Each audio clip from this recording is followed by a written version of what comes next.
Sam Altman and the team behind OpenAI have been kind of quiet for a while. A calm before the storm, if you will.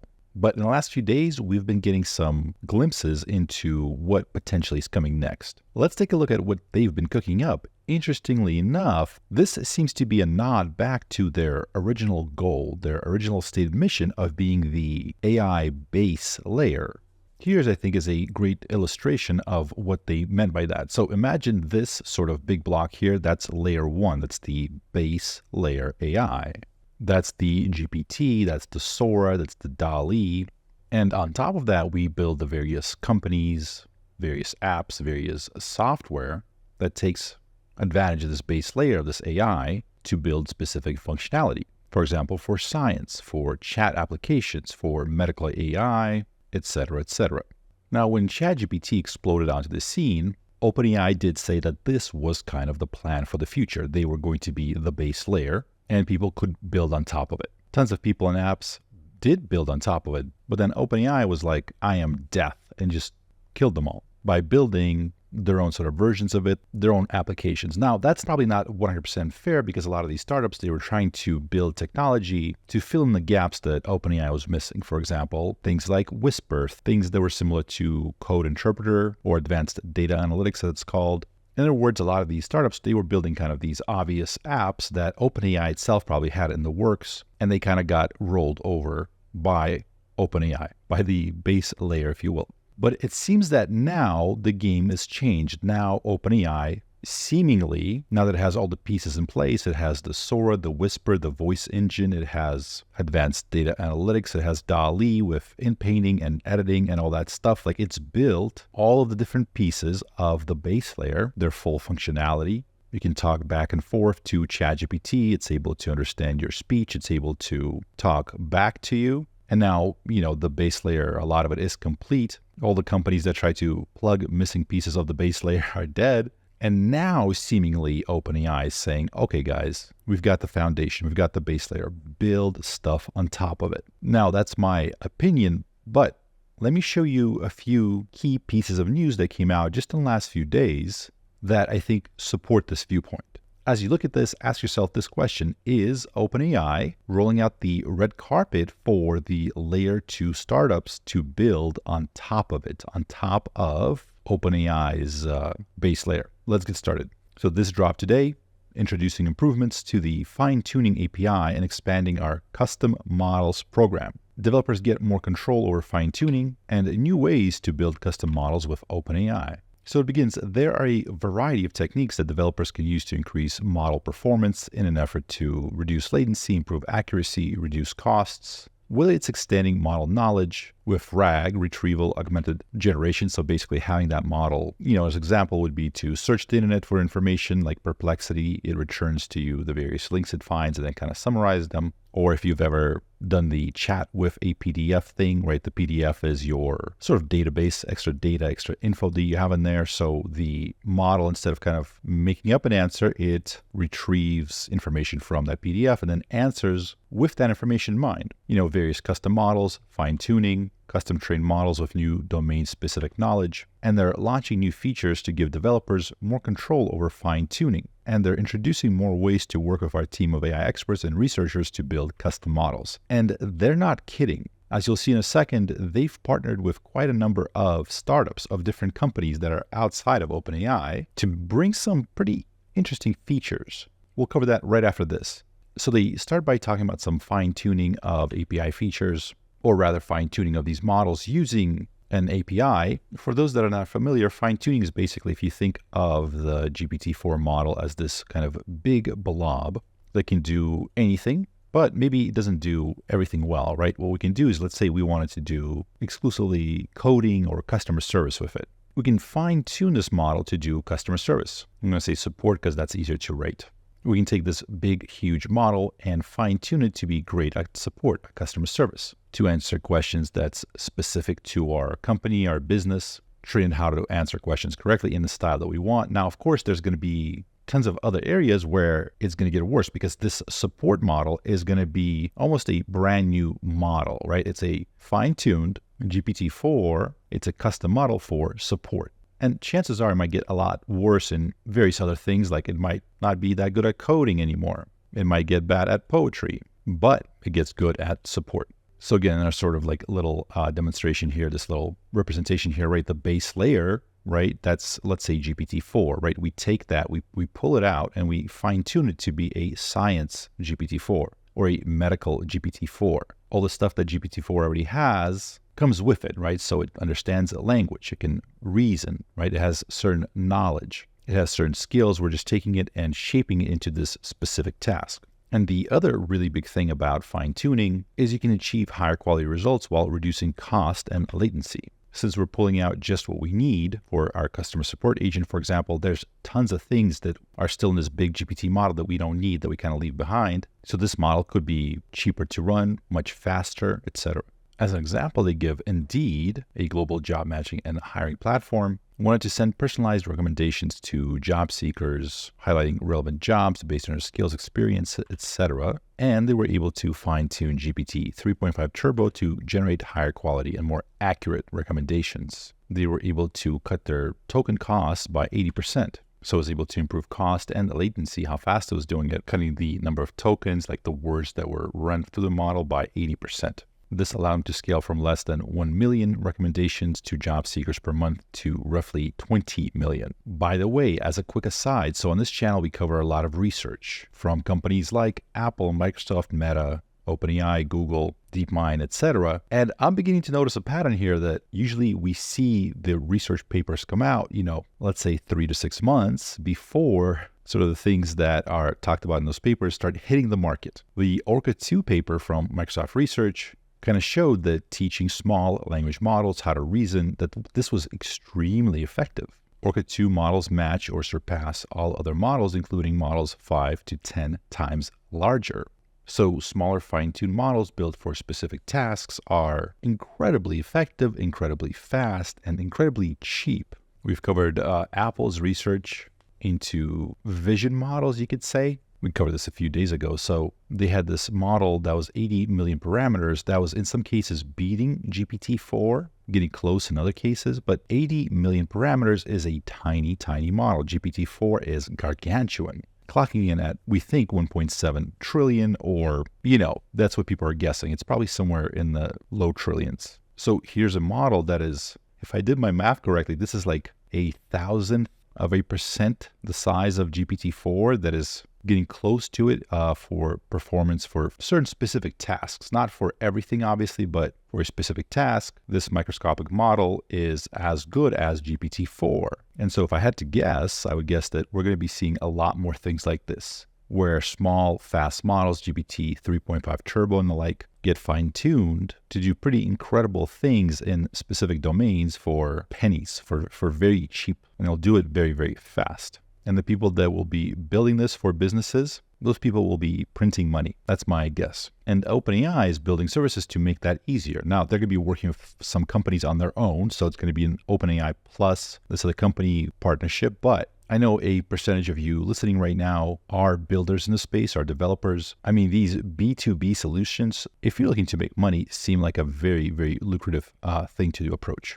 And so OpenAI is launching new features to give developers even more control over their fine-tuning jobs. By the way, I've said this before, but just let me reiterate, because I don't think I've said it recently. For the next, let's say, 5 years to a decade, one place where people are going to make a lot of money and one place where we're going to see a lot of progress is this idea of shoving LLMs into everything. In other words, for any digital task that's running, there's probably some solution where you take a custom, fine-tuned large language model, or maybe some custom small model, something like Orca 2, which Microsoft, by the way, was kind enough to open source, so you're able to see exactly how they built it, and then apply to something like this. Think about how much Indeed, a global job matching firm, how much were they spending on these customized personalizations, how important it is to their business model. It probably has a very high importance and probably had a high cost, right? So if you're able to build this custom model that cuts down how much it costs them to do and how fast it's done by 80%, how many millions are you saving them per year? Certainly, you can probably charge a pretty penny for doing something like that.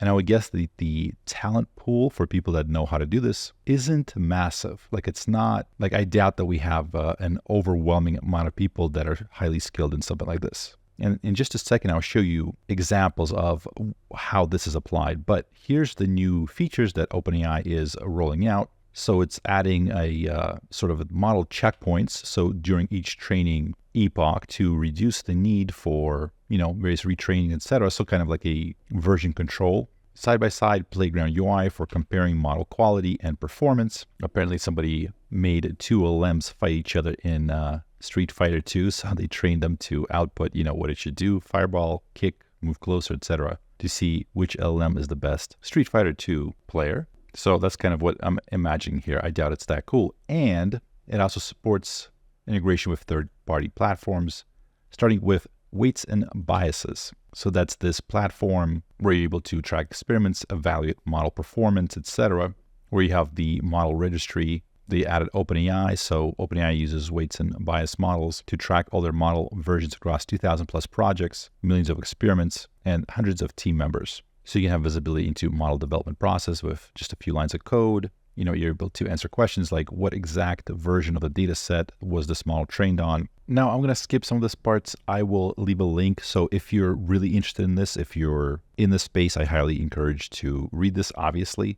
But for the rest of us, I think it might be more interesting to quickly go over the kind of the big points. And then let's dive into exactly what this looks like. What are the actual final outputs of this OpenAI as a base layer thing that's happening? So first of all, they're talking about something called assistant fine-tuning. So this is where OpenAI helps train models for a specific domain, right, in partnership with a dedicated group of OpenAI researchers. Since then, we've met with dozens of customers to assess their custom model needs and evolve their program to further maximize performance. And they've published this. So we're going to take a look at that next. But before we look into those specific examples, here's kind of the end of this blog post where OpenAI is saying, well, here's what's next for model customizations. They're saying that we believe that in the future, the vast majority of organizations will develop customized models that are personalized to their industry, business, or use case.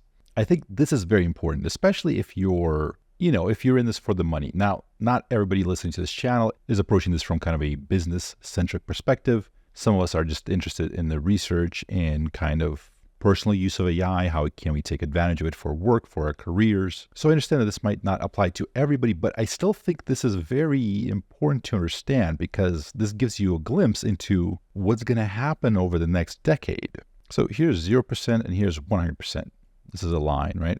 These are all the tasks that can be either automated or significantly improved or maybe made cheaper by applying AI, right? So from taking either a biological neural net, like a human being, right, an employee, or even taking, code, like a lot of stuff runs on code, right, on something that a smart software developer sat down and typed out on their keyboard, and now that code runs to complete a certain task, like in accounting or stocks or, nowadays pretty much everything, right?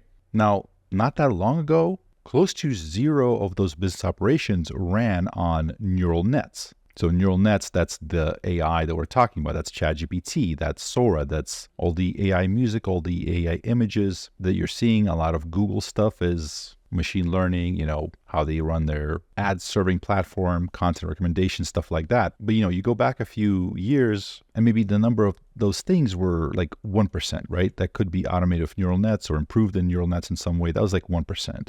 Since ChatGPT came out and all that stuff started coming out in the last few years, maybe we're at 1.5%, 2%. I don't know. This might be even like a horrible overestimation. Now that I think about it, it's probably some fraction of 1%. Over the next decade plus, all of those processes will be replaced by AI, by neural nets.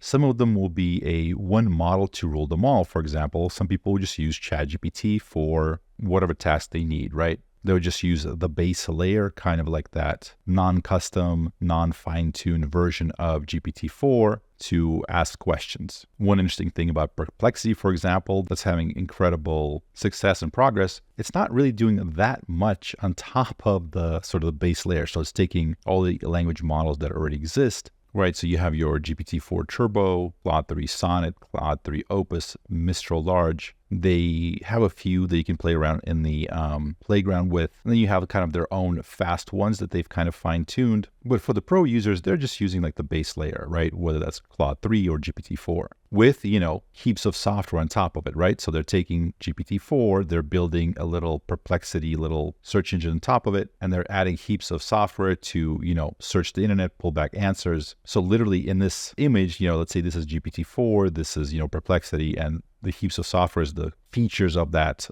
Perplexity search engine. And they're valued at billions of dollars. Bezos is investing in it. Tons of other people are investing in it. And rumor is Apple is in talks of potentially buying them. So that's one example where literally, billions of dollars are created just with this. But these large language models or other things like vision models and speech models and image generation models, they're coming for everything. They're going to be in your thermostat. They're going to be in the food photography, right? Some sort of an enhancement. This is a Magnific AI or Magnifique AI, right? That upscaler. I featured it on the channel. Some people use it to upscale their food photography, right? Look at that thing. You can see every little grain of pesto, every pine nut. I'm guessing this is cracked black pepper. That looks delicious.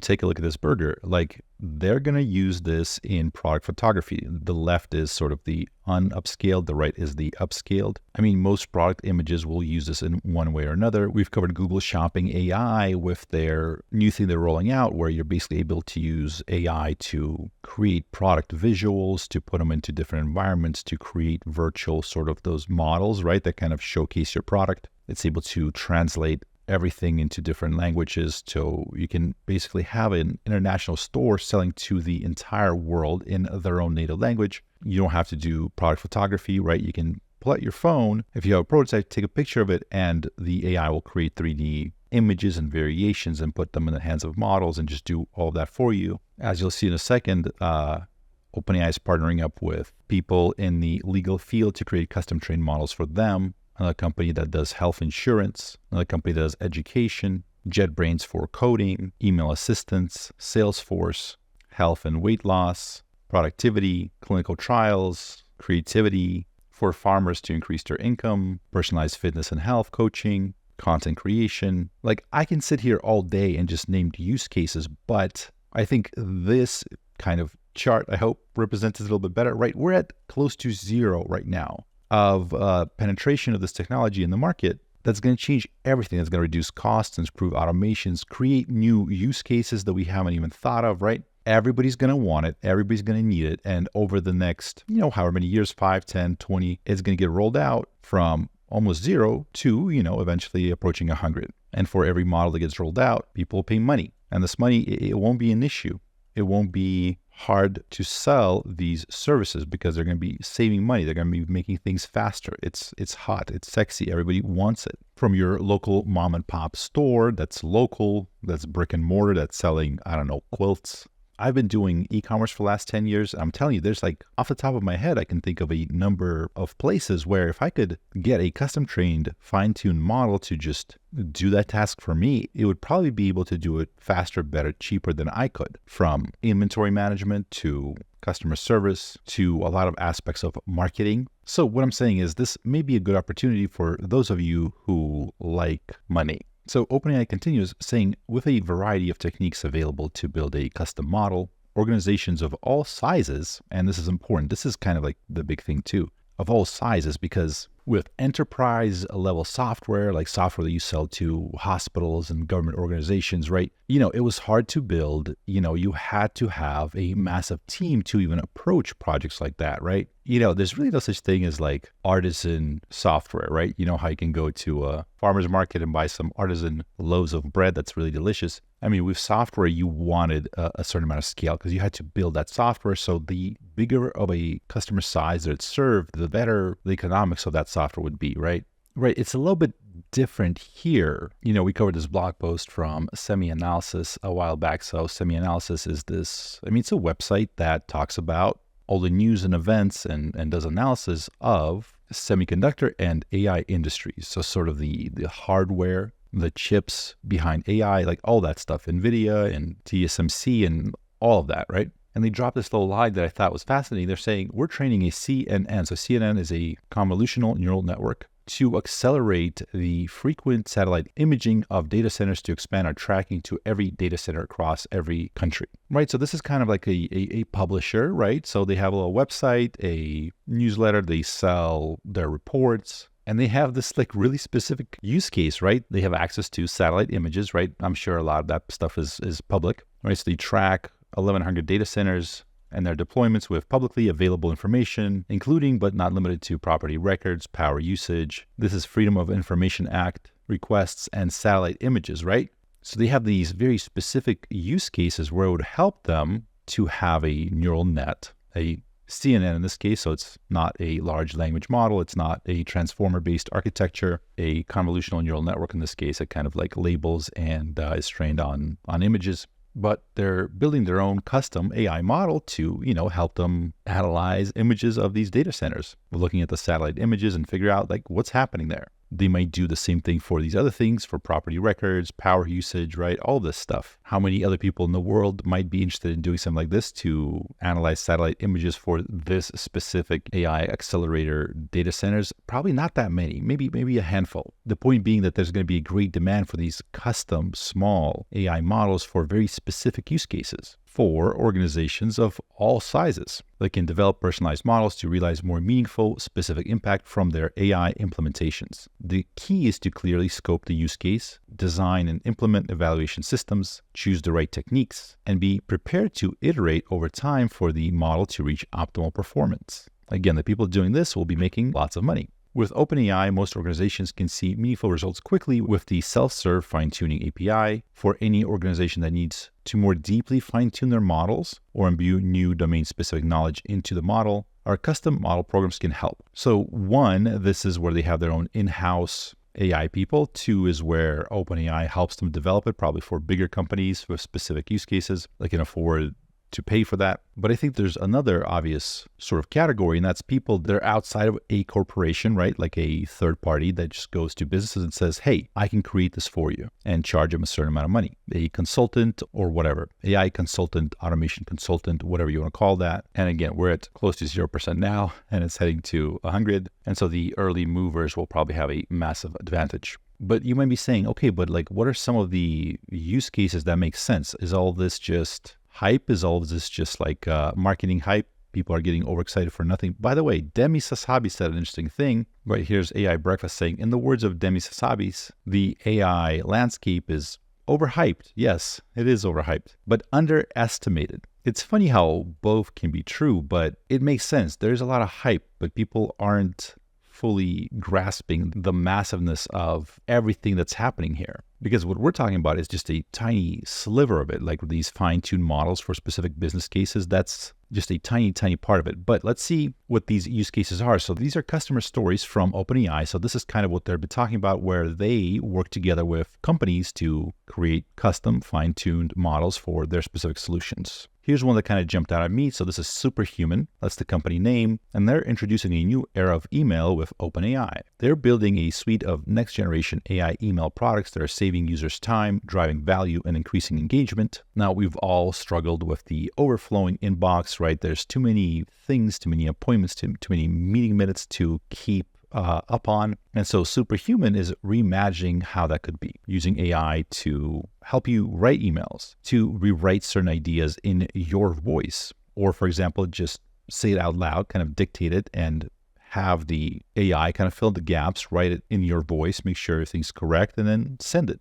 Auto-summarize a quick summary of each email that's arriving. Instant reply allows you to reply from certain contextual options, similar to how a text message, you have those little options to reply. Now, it's important to understand that yes, so ChatGPT can do a lot of this, but this, we're talking about custom solutions. So that's somebody sitting there and specifically trying to make this as good as possible for the specific use cases. But okay, so maybe this isn't as sexy as I made it sound out to be, but here's what caught my attention. They're saying here, okay, so what's next? So Superhuman, this company, imagines a world where GPT-based agents will soon be able to filter, triage, and respond to email automatically, scheduling meetings and appointments, and taking basic actions online and in the real world. So again, I mean, they're talking about building a email agent or a scheduling agent, so kind of like an executive assistant for you that has access to your emails, to your calendar, and can kind of like manage and stay on top of it based on what you tell it to do. So the idea of opening up an email inbox and then reading, the first email and then the second email, the third email, or, doing triage, kind of thinking, okay, like what can I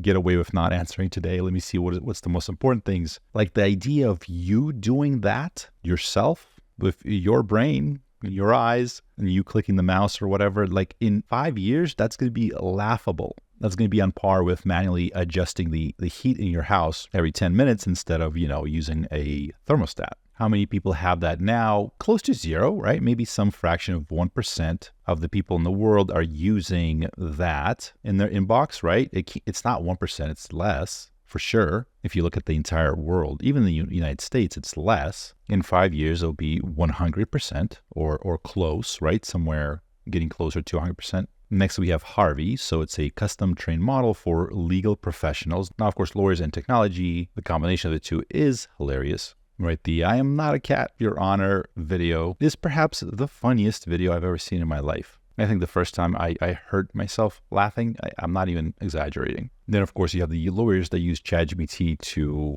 I don't know what they were trying to do, but it basically made up a bunch of court cases to cite their arguments, and it got them into a lot of trouble. Now, at the time, a lot of the clueless reporters that cover AI wrote articles saying, the conclusion was AI bad. The reality was they shouldn't have used GPT-4, kind of that base model, right? They needed something that was custom trained, that had some architecture, that had some RAG, that retrieval augmented generation, right? So as you can see here, this is the model that was trained. So it's custom trained. And as you can see here, it's giving you little citations of the case law. So for everything that it writes, it supports it by giving you a little, okay, so I'm referencing this specific case law, right? Stone versus Ryder or whatever, right? To support its claims. It's not guessing, it's not hallucinating, it's not taking the best shot at it. It's using actual databases to support those claims. It's custom trained not to, take a stab at it or whatever. It's custom trained to answer just as accurately as possible.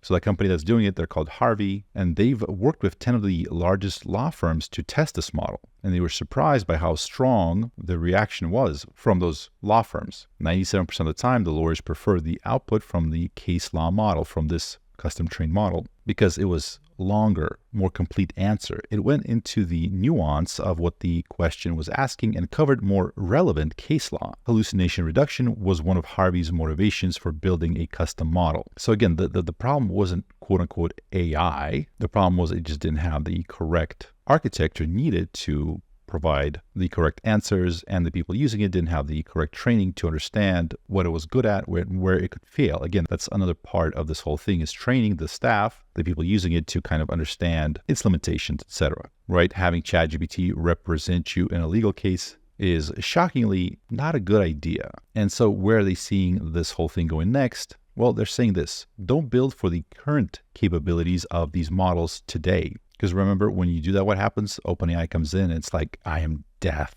And it just like reaps everybody, right? Build for where the models are going to be. Tackle more complex versions of problems so that when better versions of the model come out, they aren't solved as a side effect. And what's Harvey working on next? Let's see. One of their main focuses is agents.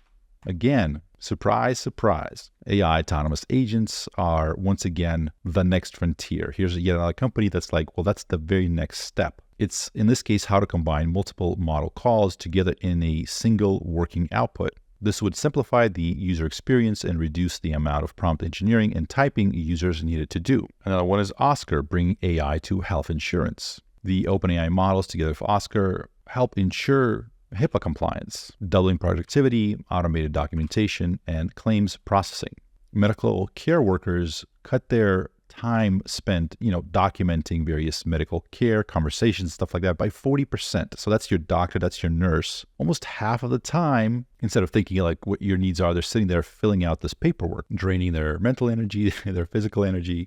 Think about how many millions of dollars we spend having them do that instead of something like a large language models taking care of it for, pennies. This reduces burnout and allows nurses and clinicians to focus on higher order tasks. How many lawyers and doctors and nurses use various tools like this to help them in their work right now? Probably close to zero, right? We're definitely not near 1%, right? It's some tiny fraction of 1%. How many of them will be using it in 5 to 10 years? Probably a lot closer to 100%, right? Next, they're also talking about, claims, improving accuracy, automating 48,000 tickets by the end of the year. All right, so this is what a claim looks like, right? You click this little magic button, help me with this inquiry, and it fills it out, I assume. Next, they're saying creating an AI flywheel. A flywheel in business usually refers to kind of like a virtual cycle where something almost kind of like builds on itself to keep improving that business or that habit or whatever.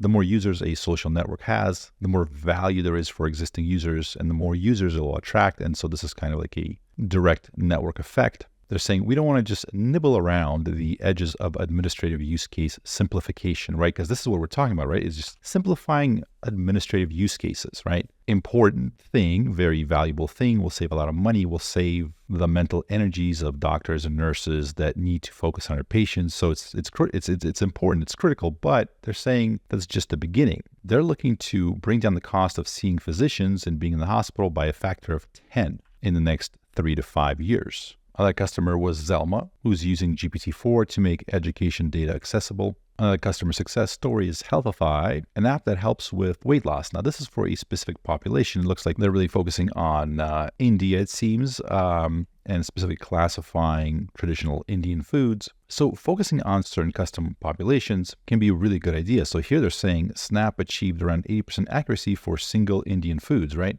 So here's where it gets a little bit interesting if you're looking at it from a business perspective. Like, how important is it for businesses to have something like this? Well, increased engagement. Because of the fine-tuned models, the AI, the engagement increases. People are more interested. People tend to use it more. Users track 50% more often with these new models. Users engage more for nutrition and fitness coaching. Clients engage with AI-supported coaches 18% more. And it's kind of interesting, with users' permission, the agents will even be able to order food or book gym classes. A brand new industry that's going to emerge that we haven't yet seen, but a few people are beginning to mention it in the future when we have agents that control our lives. That sounds harsh. That help us run our lives. They're kind of like our assistants, but they do connect us to information, to services, to everything. They're going to recommend certain products, right? They're going to order food for us, book gym classes, etc. So now a lot of marketing dollars are spent on marketing to the person, right? Billboards, ads, it's focused on you, right? It's focused on trying to get you, the human, to buy something. Slowly over time, we're going to see more and more money going into marketing to AIs, to these agents. What is that going to mean? Well, I mean, the simplest way is spending ad dollars to get the company behind these agents to recommend your products over the competitors. That's the most obvious one, but there might be things like with search engine optimization, right? So it's how you optimize your web page, the links that are pointing to your web page that determines how high you appear in Google search. Could there be an SEO, but for autonomous AI agents, an AO, if you will, autonomous AI agents optimization? It'll be interesting to see how that unfolds. But companies will be spending money trying to figure out how to get autonomous AI agents to recommend them over their competition. Like, that's going to happen. 100% chance of that. And Gen AI isn't just for us soft first worlders only. Digital Green uses OpenAI to increase farmer income. In countries including India and Kenya, it's important for these farmers to be able to teach each other best practice for growing new crops, share various local weather conditions. And there's a lot of problems with that, right? Not just connecting them, but also having a lot of different languages that are being spoken, right? They need to connect with their local suppliers and provide market and pricing information. So it's like EVE Online, but for farmers. Farmer-to-farmer training videos increase farmer income by an average of 24%. This was interesting. So I mentioned this in yesterday's video. So there's some things that governments and various well-funded government-like entities can do that may not be necessarily something that, large corporations are willing to do. where they can use their resources to build something that's useful for the whole country, right? So for example, a database for all the countries and that cultural AI to be trained on, right? Microsoft probably won't do that. Google won't do that, but maybe something like DARPA might consider it. I don't know if that's exactly in their wheelhouse or not, but certainly it's something that would help everybody in that country that's in AI to be able to do something like this. Here, India's Ministry of Agriculture validates all documents in the knowledge base to ensure accuracy and reliability. And then with GPT-4, they're using RAG, retrieval augmented generation, to pull the needed stuff from there, various crop research, fact sheets, etc. And the cost of this farmer chat, these extension services, they went from $35 per farmer to 35 cents per farmer. Again, massive, massive leap. And again, right now, this technology is available to close, to 0% of the world's population of farmers with those needs, right? And over the next decade, hopefully, it'll start approaching 100%. And there's like 20 of these little customer profiles. Each one has its own mind-blowing application. Like there's not one use case here that isn't kind of revolutionary in its own way, where it provides more features, more use cases. It drops the price of doing something. It frees up the humans, the experts, to focus on what they're supposed to be doing instead of being bogged down in the details. Where this medical group believed they would need specialized medical models to get good results. And they were shocked to find that GPT-4 outperformed a team of highly trained human experts. They said it, not I. They were shocked. I'm sensing that the title of this video is going to have the word shocking in it. What do you think? Am I correct? Is my intuition accurate? So I'll link this page down below. So this is the OpenAI.com. So this is not their blog, which I think a lot of people are familiar with. This is /customer-stories. And I think it just got populated with all of this stuff. There's a whole bunch of them here. And most of them aren't like fluffy. They're not just whatever nonsense. They're impactful. And they showcase how powerful these custom trained models can be. So I'll leave it off there. I think I've made my point.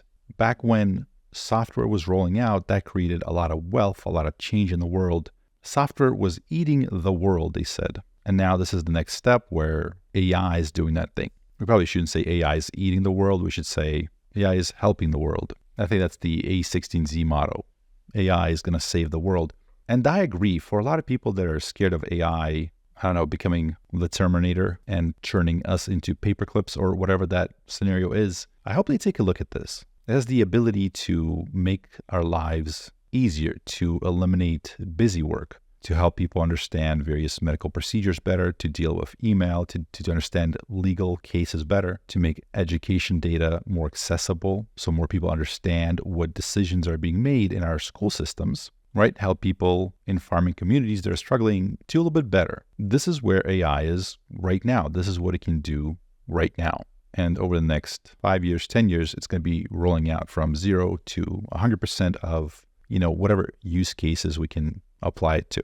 The world will change. Some people will make a lot of money. And it's going to be a heck of a wild ride. So I don't know about you, but I'm pretty excited about what's coming. I'm excited about the empowerment that AI is going to bring to education, to business, to creating music, to creating movies with things like Suno AI and Sora. It's going to empower people to do more. And we'll have some bumps in the road, I'm sure. But wherever you are in life, I would say get excited. If you're in a position to become this AI automation consultant and help people incorporate neural networks into various parts of their business to create these fine-tuned custom models for them, I think that's going to be a millionaire-making industry, probably for some people. If you're running a business or want to, think about where things like that could help you in the business, where they could help you do more or do more with less. And if you're wondering why I keep showing you this wolf from Puss in Boots, I honestly don't know. It's just a great character. He just cracks me up. This is the guy that plays them, by the way, if you weren't aware. Anyways, my name is Wes Roth, and thank you for watching.